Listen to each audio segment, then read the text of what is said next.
بسم اللہ الرحمن الرحیم۔ قرآن کریم میں اللہ کریم کا ارشاد ہے، مومن تو ایک دوسرے کے بھائی ہیں، لہٰذا اپنے بھائیوں کے درمیان تعلقات کو درست کرو اور اللہ سے ڈرو، امید ہے کہ تم پر رحم کیا جائے گا۔ حضرت ابن سعد رضی اللہ تعالیٰ سے روایت ہے کہ رسول صلی اللہ علیہ وسلم نے ارشاد فرمایا، میں اور یتیم کی کفالت کرنے والا جنت میں اس طرح ہوں گے اور اس کے علاوہ باقی اشخاص اس طرح۔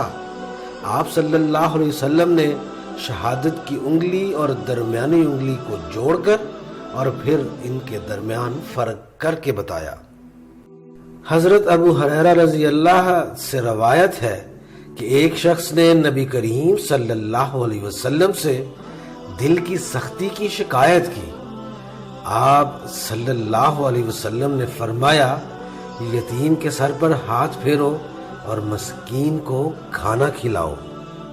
حضرت ابو ہریرہ رضی اللہ تعالیٰ سے روایت ہے کہ رسول صلی اللہ علیہ وسلم نے ارشاد فرمایا، مسلمانوں کے گھر میں سب سے بہتر گھر وہ ہے جس میں کوئی یتیم ہو اور اس کے ساتھ اچھا سلوک کیا جاتا ہو، اور مسلمانوں کا سب سے بدتر گھر وہ ہے جس میں کوئی یتیم ہو اور اس کے ساتھ برا سلوک کیا جاتا ہو۔